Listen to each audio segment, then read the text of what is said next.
Question number 10.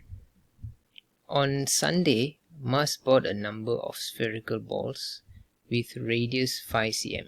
Some of the balls will be arranged in a single line. So you're going to arrange it to like a single line, okay, on a rack. And the rack length is 2.5 meters. Okay, rack length is 2.5 meters. On Monday, the volume of each ball decreased uniformly by, so the volume actually decrease. Okay, decrease. Determine the maximum number of balls which can be arranged on the rack on Monday. So I think this one is actually using the dy dx equals to delta y delta x.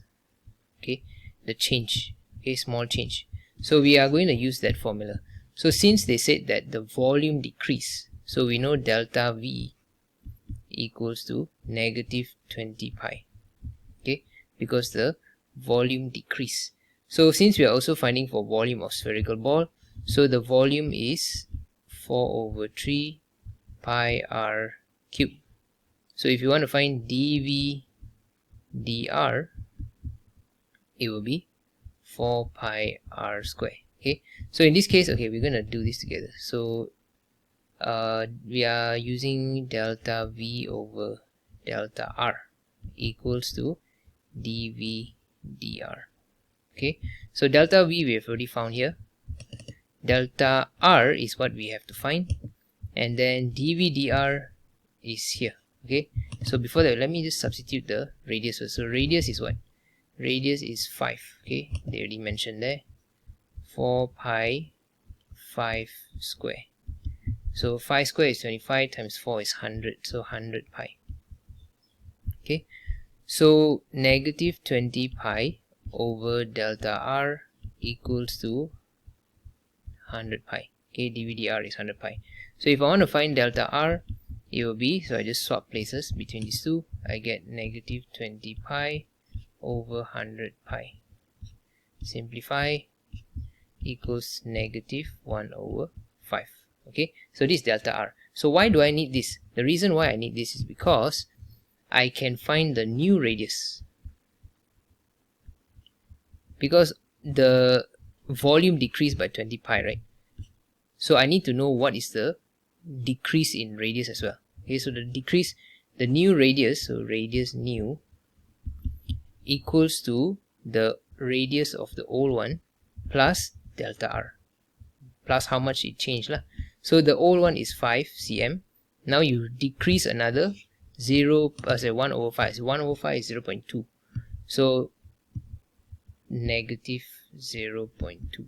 So what is your new value? You only have 4.8 cm.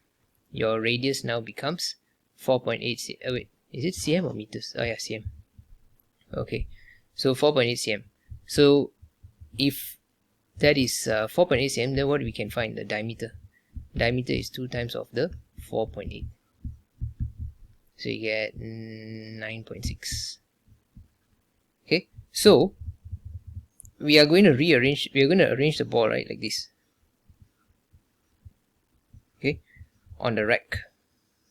So all this is the diameter, right?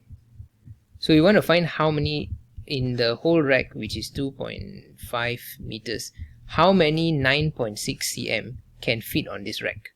So we have to divide, then we can know how many spherical balls are there. Okay, maximum spherical balls. So we just have to divide number of maximum number of balls equals to 250 cm, because it is 2.5 meters.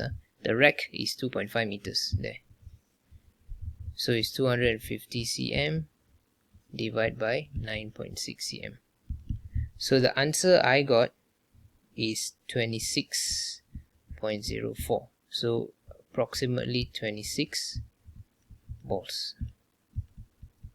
Okay, so that means they can fit 26 balls. Given that hx equals to this, determine the type of turning point of hx and justify your answer. So if you want to know what type of turning point, that means it's either maximum or minimum, right? So you want to know what type of turning point, you have to find the, you have to differentiate twice. Okay, that means from y becomes dy dx, and then becomes d square y dx square. Okay, if it's more than 0 is minimum, less than 0 is maximum. So we're going to do that for this question. Just have to differentiate. Question B. hx equals 3x squared plus 7x minus 8. So you differentiate once, what do you get? 6x plus 7. Then you differentiate again, you get 6x. 6. So 6 is more than 0, so therefore this is a minimum point. Okay, done. That's it. Question C. The gradient function of a curve is this. Okay, gradient function means dy dx. Okay, dy dx equals to 2x plus 1 cube. Okay, and then the curve passes through this point here. And what they ask for? Find the equation of the curve. So they want the y equation. Give your answer in the form of this. Okay, so they just want us to find the equation of the curve. So we have to do integration because this is dy dx, right? So if you want to find the y, we have to integrate. So you integrate this, you will get 2x plus 1. The 3 becomes 4 because it's plus 1. Then divide by 4 down here. And then don't forget you have to differentiate the 2x plus 1. So you get 2. So you write down here. Okay. So the y equation is 2x plus 1 power 4 over 8. Okay, so this is the equation. Oh wait, don't forget plus c. My bad. Because you're integrating indefinite integral, right? So it is plus c. So how do you find the c? We have to substitute this coordinate here, 1 over 2 and 5. So you substitute 1 over 2 and 5, you will get 5 equals to 2 times 1 over 2 plus 1 power 4 over 8 plus c. Okay, so 5 equals to, so 1 over 2 times 2 is 1, 1 plus 1 is 2, 2 to the power of 4 is 16, and then 16 divided by 8 is 2. So from here you can find c. What is c? C is equals to 5 minus 2 is 3. Okay, so you just substitute back into the equation here, so you get the format. So y is equals to this one is 8, so I can write 1 over 8 2x. Okay, I'm just gonna erase lah, got no space here. So we've already found c equals to 3, right? So I just erase this. So c equals to 3. I already found c equals to 3.